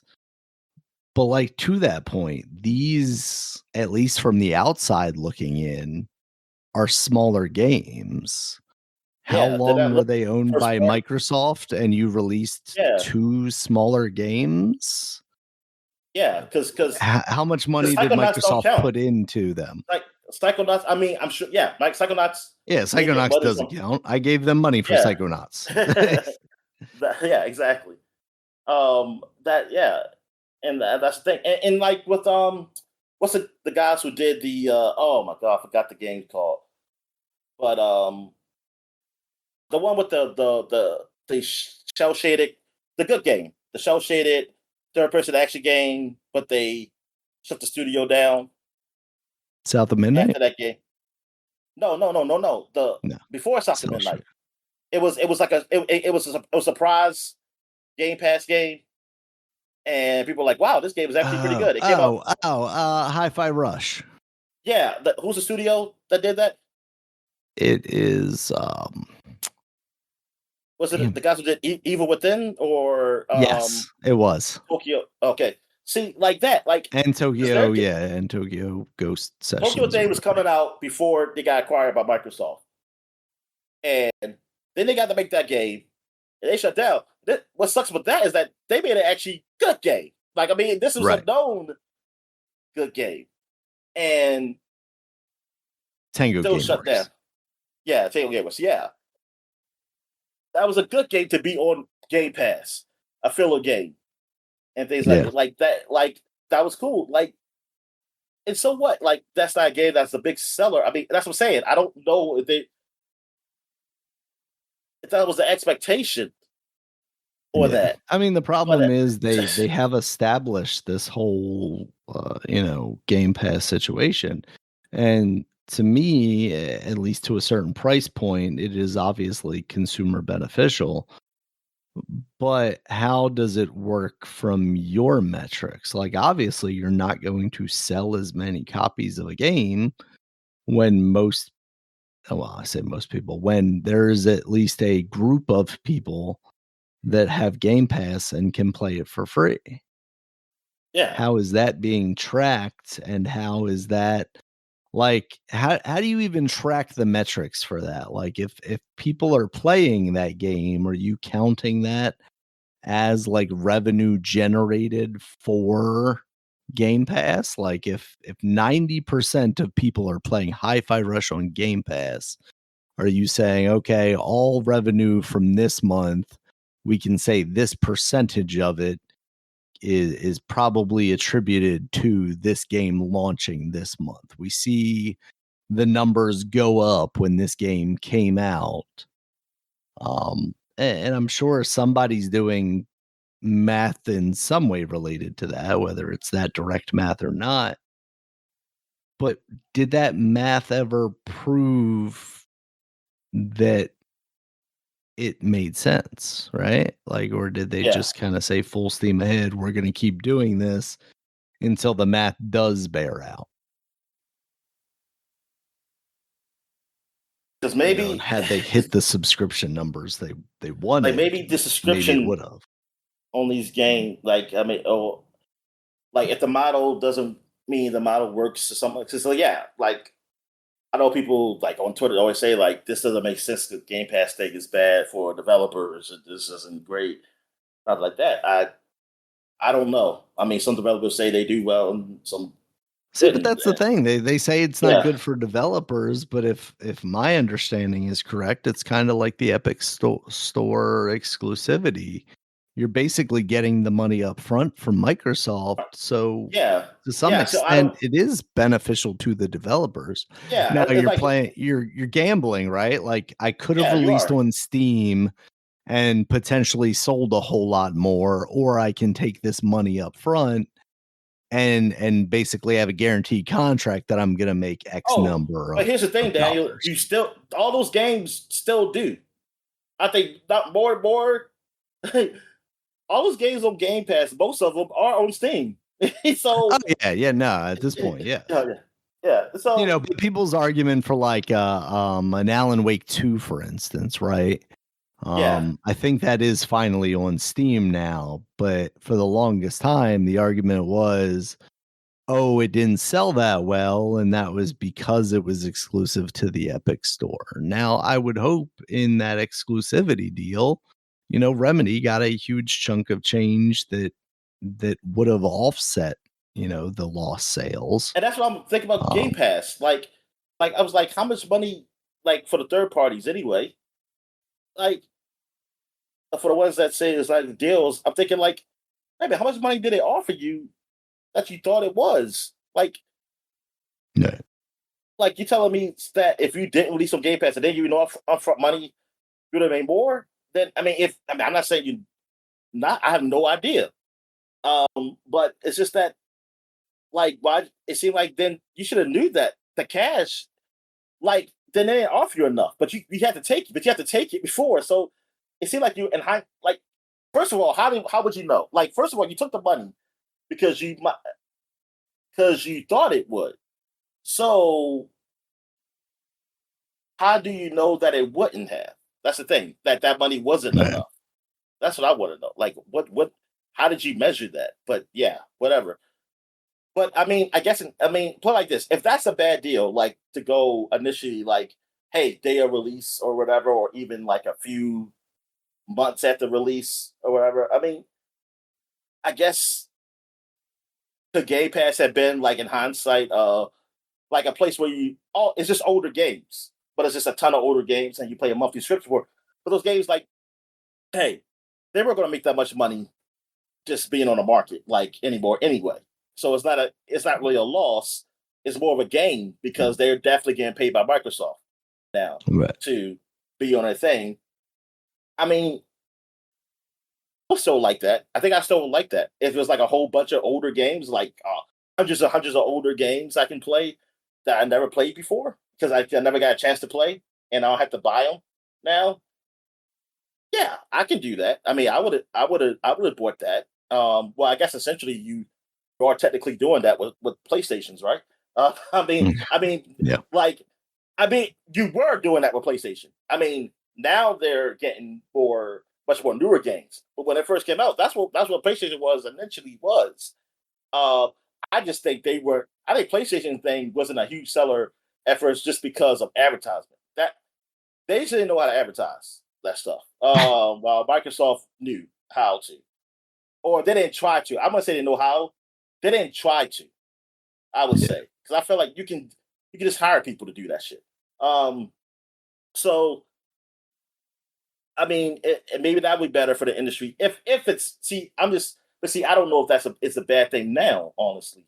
Like as far as um either Microsoft or developers or like overall, if it's a bad thing now. Like I mean, consumer wise, it's still an okay deal. Um, I mean, it's still all right. I mean, it's still like just to get your hand like on playing games for a while because you can always stop. You can always stop and then you go back. And then if you feel like you want to do it again, get in the service again, go ahead. Like you're not under contract or anything. Um, um, just I mean, yeah, I wish I had a better handle on it because not just speculating and not just speculating because that's all Yeah. it is. That's all I hear people talk about, and they talk almost as if they know. I mean, that's just Jason Schreier or some things, and I mean, yeah, he'll say like certain studios are, but then I read things of when studios are doing. Game Pass thing was good for them. Um, I just want to know more in detail of why it was bad for those studios Game Pass because, like, how did you measure whatever Microsoft gave you? How did you measure that money wasn't enough? That was you felt like you would have made more without going to Game Pass. That's what I feel because it's like um yeah, how would you know? Like I like did you get somebody to do some numbers, possible numbers or something like that? Yeah, you'd hope so. I hope it ain't the same people who do the numbers for potential loss of sales from pirating. Because I can tell you this, man, I don't believe. I'm sorry, those numbers. I just don't believe them because because I see too many games without DRM that have top of the charts. Don't matter. Yeah. Don't matter. It's like top of the charts on PC, and I'm like, wait a minute, this is DRM free. Ooh, everybody should just be stealing. Yeah, you know. Um. All right, and so what other news we got? All right, Dominic. We also have Mario Sunshine coming to the Nintendo Switch Online. This is notable for a couple of reasons. One, It's been a very long time since we've gotten a new GameCube game on the Nintendo Switch Online service. Like it has been several months now. We're in August now. I think it was like March or April that we last got a new game, which is kind of absurd. There are plenty of GameCube games that are first party that Nintendo wouldn't have to theoretically like get any extra licenses for that They're they in could put on this negotiations service. with themselves. Probably are. So get those games on, Dale. These long negotiations of like, how do we get this game up here, even though it's our game? They're talking about themselves. Yeah. And then, of course, there's also the other aspect that this game was originally included in that Mario limited time bundle, Yes. Yep. which also saw, Mario Galaxy, which has now come out on its own So that's in Super Mario 64. Wait a minute, hold on. It was both Mario Galaxies that came out, or just two? It was just the one. It was just one. Yeah. Oh, one. Yeah, Part two didn't come out. that Okay, 64. Yeah. No, not So until that you can new. you can get all the Mario Galaxy out the whole bundle now separately. Yep.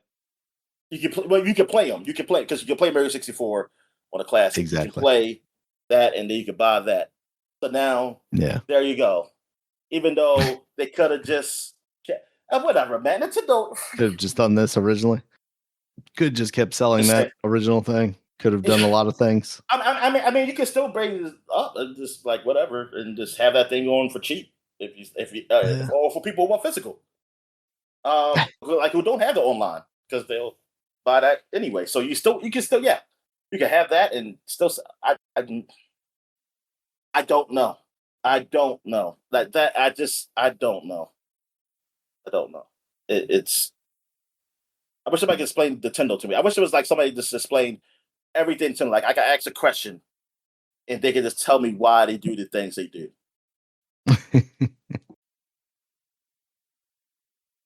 Yeah. It's just so weird. But this is good. Yeah. I wish there Most were. Yeah. I wish times there was it's to more milk games. as much money out of you for the same product as possible, or not. Like not or at all. yes, or I guess that is the confusing thing, right? It's like, that's the weird there's so thing. many opportunities that they could take but don't. It's like they're so weird. It's like you can tell like this ain't an American company. Like if you just look at companies, like you don't know where their origins are or anything, and somebody just tell you like what, like you'll learn about American, like each economy of all countries. You learn like, man, that is like, I feel like when Nintendo was like Apple. Oh my god, like Nintendo was already like sort of Apple, but they could go even worse. Oh yeah. Or better. It all depends. I guess it all depends what your what kind of money you got. You can go worse or better because like really, even how rich you are, you still don't have that game. That Mario if you didn't get it, it's gone. Like you would have to go buy it off eBay or something, and you can't just get it from them like you want it. Yeah. But like they don't. Yeah, they don't. Like Apple will have all those fucking games, and they will charge you probably like prices you don't like, but you could get them. You could get them if you want. It's just that if you afford it. It's just so weird that Nintendo just doesn't have. Oh man, God. Then they make games and just leave them on the shelves until they're ready. I'm just mad that Reggie did not fully teach them the internet back in the Wii days, man, so they can keep the infrastructure going to the other consoles, so that we don't have to rebuy so games. I would still own my virtual console games. My God, that's ridiculous. It's ridiculous. And that's the thing. Somebody mentioned like, hey, what about Nintendo? It's like, since someone been talking about like this stuff, like, see what they did with the virtual console. It's like, well, that stuff was on disc anyway. And second of all, that was their ignorance or superior, I don't know what you want to call it, of the internet that caused that. And it wasn't nothing else. Like it wasn't those. I don't think it's anything sinister. I just think they they made a, I don't know, they just didn't know how to do it, or they didn't understand. Like, or they made a shabby one at the beginning, and then it was like, we want to make a better one, but we don't feel like making how to work it so we can get everybody's game on the new one though. It's whatever. All right, man. What else we got here? All right, last story I got here, Dominic. We're gonna end this one on a positive note because it's been a while since Yes. we've done that. Yeah, we Thimbleweed need to Part just have a 2 positive has been segment. announced. What's that? We need to have just a positive segment in a show. Oh, okay. Just talk about something positive. But Thimbleweed Part 2, man, you said. Yeah. Coming 2028. Yeah, that's good, man. Like, it's been, you said it's gonna be like 11 years when it comes out in that year. Yeah, that's a while. It's like I mean, I don't know. 2017. Honestly, what games has that company done? I mean, I don't know the name. I can't remember the name. I think that's it. Oh, but then it's. I mean, it's a hard game to make that. I mean, it might be. Let me tell you something, Dominic. I think the last thing I would want to have to do is try and figure out like a puzzle game like this. Like platforming, like obviously it takes skill to like create an interesting level for you to explore. But I could just poop out, a platformer that wasn't inspired or interesting. But like a puzzle game, I feel like inherently just takes a lot of thinking that I'm not able to do. Also, yeah, the puzzles themselves and the writing. Yeah, exactly. Exactly. Not things that I have in my wheelhouse, that's for sure. There is a good writer out there, Dan. You got it in the palm of your hands. Yeah, it's called ChatGPT. Yeah, exactly. I'm going to give them my crappy story and then say, make this better. Yeah. Make this Scorsesean. You got to upgrade. Somebody sounds like they've been using ChatGPT lately. Yeah. So that's fun. All right, Dominic, that is it for the news this week. Did you see anything else before we move on to new releases? No, also been looking, honestly. So I mean, it's just not much going on right now, which is probably for the best. We are getting to the point where I think we're going to start seeing games releasing. Oh yeah. But for right now, Oh, did you see? No news, no games. Did you see what's his name's video of Splatoon? Raiders. Donkeys or no, Not I haven't watched that one yet. Yeah, that's pretty funny. Kyle's. Okay, I'll have to check it out. I did see him, he's doing stuff with MinMax now again. Like some one-off shows here and there. Steven mentions them calling him what should we call it, the league of MinMax, calling him pervy. He mentions that oh my goodness. On the game. He said, I don't appreciate that. I would like, because it's a game he likes, which the action, it reminds me of like Hades and stuff. But it has like pervy scene. I think it's some scenes with some topless woman or something. And that's in this video? Yeah. I mean, yeah, but it's really about, it's in this video, yeah. But it's about Platoon Raiders. Yeah. A lot of it. It's pretty funny. That's funny. All right. All right, Dominic, new releases here. We got Halo Campaign Evolved. You mentioned that earlier. It's out on PC, PS5. What? Well, yeah, Halo Campaign Evolved. Yeah, I talked about that. I forgot to talk about Tōkon. Marvel's Tōkon. I played it. Oh yeah, I meant to ask you about that because I saw it. Because like, were you having problems with it? Because when I was sitting there, it was like popping up that you were signing in, and then next thing you know, 5 minutes later, it was like signing in again. It just looked like you were getting like booted and coming back, booted and coming back. I wasn't getting booted. I forgot. Well,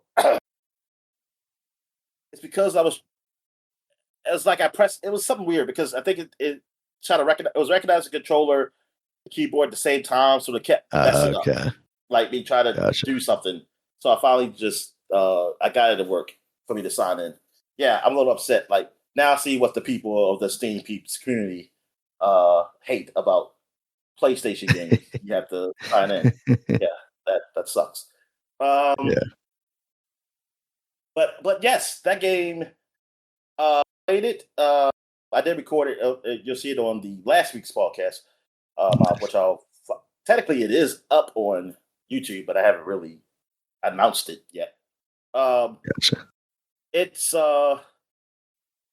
it's all right. Like, well, I'll put it this: it looks gorgeous. I mean, whatever you saw, it looks great. I played it on PC, um, and this was the beta. And like I did a tutorial, and then and then they have it. So I didn't play against people because I was not doing that. I mean, unless I had to. If I had to, I was going to do it. But then I found that they let you play arcade. Thank you. So I played against the PC. Um, well, I don't think it was called arcade. It was called whatever versus because they do have arcade, but they didn't let me do that. So anyway, I play with different people, so I can't really name. I play with a lot of people and play against a lot of different characters. Yeah, it's weird. I'm not used to it because I'm used to like simple either 3-on-3 or 2-on-2. You know, like those kind of things where Mm, you just switch out the characters easily like that. This is 4-on-4, but you don't. It's a weird way of switching out.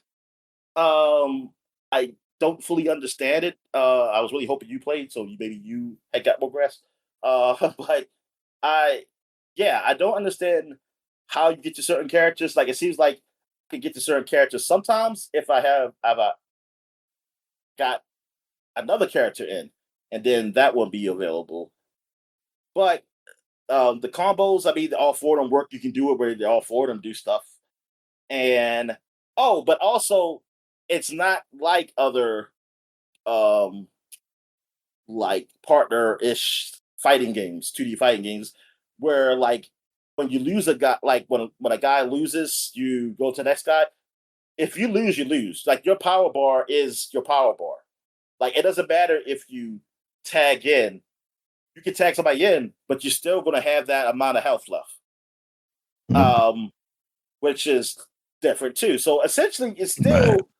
So essentially it's still based on like the premise of a one versus one, just with you just got four people like who and you're trying to I guess just do the best combos to work with and to team up with and to gain like energy so you could use your some supers or whatever they call it in the game.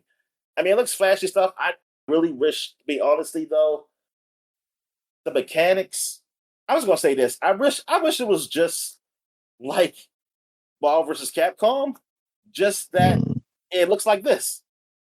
That's all I want. Like it for me is a little overcomplicated. It's different. I give it that it's different, but you know what? I kind of want something different to happen on something else, like some other game. This I just want to be able to just be like, yeah, I got three characters at the most. I don't need four. 3-on-3, Mm, and they have their own health bars. Like the Marvel vs. Capcom 2, like Dragon Ball Z, um, Marvel vs. Capcom 3, I guess you want to say that one too.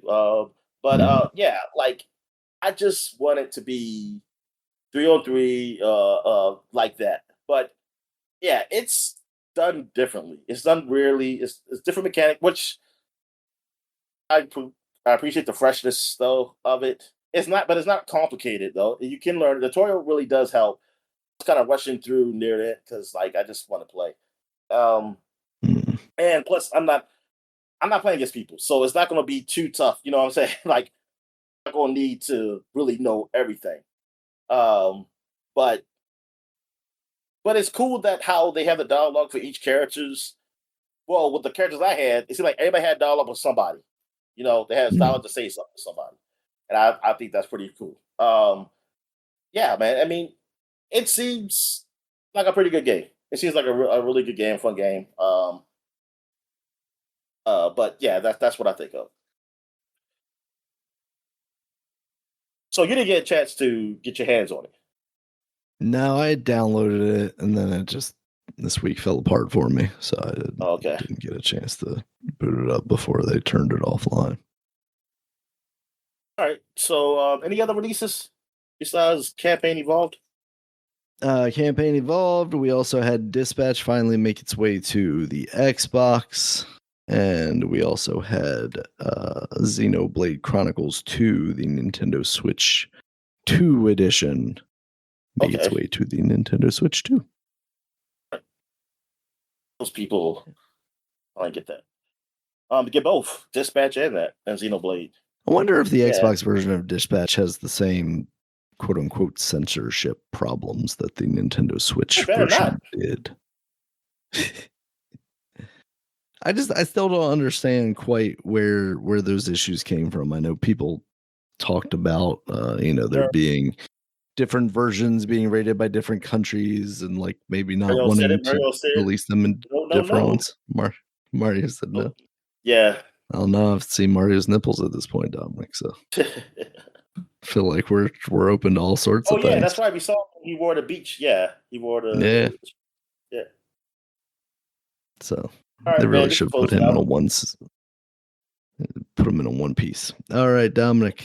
Thank you guys as always for listening. Check us out on Twitter. He's like a conservative guy. He should be in that one piece. He does. He should have in the stripe. The stripe be like, Expedition 33-esque. Yeah. Swimsuit.